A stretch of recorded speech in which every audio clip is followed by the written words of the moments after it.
start with questions for our players with Justin and then Juan. Dash, what was it like intercepting your brother in practice? This is the one I was waiting on. It was amazing. To even go out there against him with the ones and just competing against him this whole camp and spring ball and all that's been amazing. But when he threw that ball, it felt like a surreal moment, like our childhood memories, all the conversations we had about playing with each other rolled through my mind while I was in the air. And as I came down with it, it just felt good. I didn't know how to react. I was just running to the end zone looking for him. I didn't know how to celebrate, but the boys were with me, and it was a surreal moment. What was that conversation like between you two after practice or after that moment? So yeah, obviously he's a competitor, so he was mad about it in the moment. He was just trying to get to the next play, and I think that's what makes him such a good player is he can move on from a bad play, and respond and react in a good positive way. But yeah, after we got it, he's such a good brother, so he was kind of happy for me. Happy I got to have that moment, and he knows I've been waiting for it. So at Big 12 Media Day, Noah said that if it's you and him in the open field, it was going to go down. What were these conversations like with Danny G and Coach Pringell telling you not to? I'm sure you guys have heard it if you guys come to practice. So Coach G doesn't let us get anywhere near him. He knows he's a big part of this team. He's a big part of the success we want to have with this football team, and to keep him healthy and keep him safe is our main priority. So that's why we don't get close to him. But I'm sure in open field, he for sure wants that to go down. But I don't think it'll end too positive for him. Everett, what's it been like for you to see Dash settle in at Arizona? It's been great, man. He kind of reminds me back when I was a freshman, just being early, having the chance to get his feet wet early, that's always great. And the way how he's excelled, like I'm very proud of, I don't really express it enough to him, I feel like, but man, he's came a long way. He's done a great job adjusting from high school to college, the speed of things, the speed of the game. He's been doing a phenomenal job. So, yeah, it's a pleasure just to be able to play with him. And then you guys have all the pieces in the room now. Just overall, what are your thoughts on the depth and everything that you guys have? I feel like our room comes together well. We all offer a lot of different things, and as you can see, like we are different shapes and sizes, to be honest. So, our room is very versatile, and I feel like it gives like this defense, and it gives like the coaches like a lot of more, pieces to play with. And I feel like we're going to be, I feel like we're going to have a very successful year this year, just because of the versatility that we bring. Michael and Chris. Dash, over the course of your career so far, have coaches tried to move you to other positions because of your size? They said, hey, you're too small to play linebacker. You should be a safety, or you should be a cornerback. No, they haven't. During the recruiting process, that was for sure in the talks, like with other schools. But as I came here, which is one of the big reasons I came here, is because Coach G believed in me and my abilities and what I could do on the field. He had a plan for me, and ever since I got here, that hasn't wavered. Him and Coach Pringell put me in the best position to succeed. And as you can see with his defense, there's a lot of movement, so I'm not really having to take O-linemen on head up. So we're able to use my versatility and my speed and my instincts to let me shine and let me play how I've been playing my whole life. Chris and then Jason. For both of you, how have guys like Tay Brown, Chase Kennedy, and Max Harrison that is back just helped you transition and get more comfortable in the room and in the defense? They played a major role, to be honest. Just their wisdom and experience of the scheme and the playbook, they done a phenomenal job of getting like transfer guys like me, freshman guys like him, just making it a smooth transition, teaching us all the basics, the fundamentals of the defense, spending extra overtime with us, getting up on the board, just doing all the little things, to help pull us along, and so we can all fight together, basically. Well, as for me, I could go one by one for them. They've welcomed me here with open arms, and I try to take a little bit of everybody's game to implement into mine. So as for Tay, he's a professional, the ultimate professional. The way he carries himself on and off the field, his work ethic, from the film room to his recovery, and then to how he carries himself in the playbook and on the field. And then Chase is, what I take from Chase the most is he's just a football player, right? The guy has instincts, he's explosive, he's twitchy, and I think that's what I try to implement into my game in pass rush and coverage, the way he disguises and the way he plays the game. And then even trap as well. You talk about having passion for football. He plays with it. You can see how he carries himself. He's energetic. He's a great leader. He motivates me every day to go out there and give it my all. And as you said, Max, he just got here, so he's been a great role model for me, even in this little time he's been here.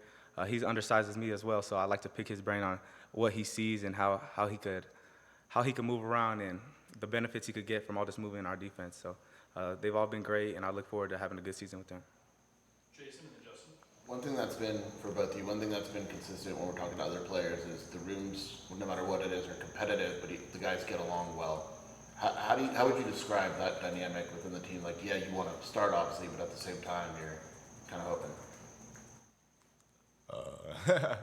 Man, I ain't gonna lie. It's our room. We just bond, and our dynamic is so well. Like it's so natural. Like it's not even forced, to be honest. Like the coaches don't have to tell us, "Hey guys, go hang out with each other," or nothing like that. We love each other so much that we always in each other's pocket. Like if you see one linebacker, you're gonna see probably two more with them. Like coming along. We sit together at lunch, breakfast, dinner, whatever. We hang out at each other's houses. Like we play the game with each other. Just we always bonding, and we know that to get to where we want to go as a team, you know what I'm saying, it's going to take a team effort. It's not always about, like, your personal goals, and, like, it's always about being selfless. So, you know, we always got the team before me mindset, and so I just feel like that really helps. Like, of course we want to succeed personally, but we rather see the team succeed before anything. So. Justin and then Michael. Dash, have you had a welcome to college football moment in training camp or just the last several months? Nothing that I could really pinpoint, but not too much, but definitely like the speed of the game. Like my first reps in the game, it was like very much faster. Like in high school, you're gonna have certain players, especially coming from the Trinity League. You're gonna have a couple 5-stars and guys that are explosive on the edges. But to see like every single person on the field be like capable of making a play at any given moment, that's definitely been like one of my welcome to college moments. You got to be ready. Like you got to ID everything. You got to expect the unexpected on any given play. And for both, Cooper Blomstrom's a guy that's really emerged since he's been here. What do you guys make of him and his skill set, especially as an edge rusher? I think Cooper's been great. He's so unselfish. He plays the game the right way. He just does his job. He doesn't really let bad plays determine how he's going to respond. And I would say we kind of came in together because he's a transfer and I'm a freshman. So we were kind of learning the playbook together. But to see him elevate in learning that playbook, and now to see him just let loose and play free, because in the spring he was a little like thinking too much. But now to see him just elevate his game and play free because he knows the playbook, it allows him to play fast, and we're able to see a lot of things from him. Yeah, I'm super proud of Coop, man. He's a dominant edge rusher, and I just feel like everybody in the room takes away from his game. Like when we're watching film, coach can easily point out and say, "Hey, do you see Coop's technique here?" And we can all take it and learn from it. So I just feel like having him in the room is just such a great piece. And plus, he's an older guy, so you know it's always good to learn. Like we learn from the freshmen as well. Like older guys, we learn from like guys like Dash, but just seeing the older guy just dominate and execute the technique on a consistent basis is great, man. It's great to have.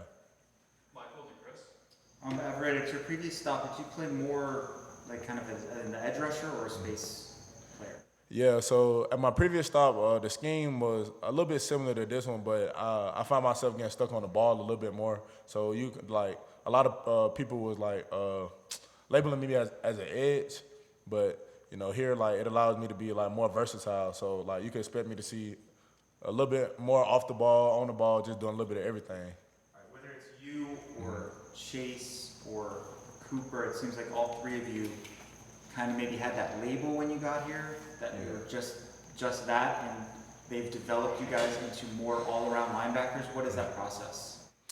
Oh, for me, it's simple. I played inside linebacker since high school.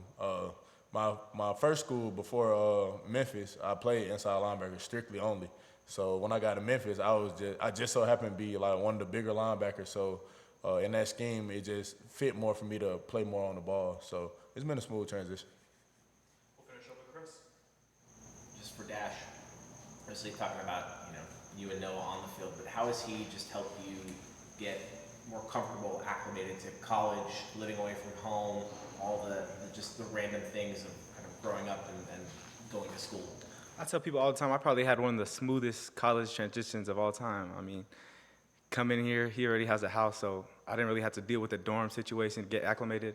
And then his girlfriend, Faith, lives with us as well. So she's been like a motherly figure, but also like a best friend as a sister. So she's been both of those roles, and those two have been amazing. And making sure I'm taken care of, making sure I'm ready. And then as for football things, just watching him at home the way he's watching film all day, or whether he's picking film or taking notes and doing Bible study. So his faith, his football, that stuff all is inspiring to me, and I just pick his brain a lot of times at home on how an offensive player would think. And just in every aspect of life, it's been a dream come true, and it's been amazing. Heard from the offensive line that Faith's a pretty good baker. What are your thoughts on that? She's a woman of many talents. Yeah, she can make some cookies for sure. We have the O-line over a lot, and like O-linemen are so polite, so they're not gonna really tell you something, but every time they come over, their first request is, Faith, could we get some cookies? And we usually try to have a little diet, like especially during like fall camp and things, but when she makes cookies, like you can't say no. Those things are fire, so get some cookies and some milk, and there's no saying no to that. Awesome. Thank you, everybody. I appreciate you guys. Y'all have a good one.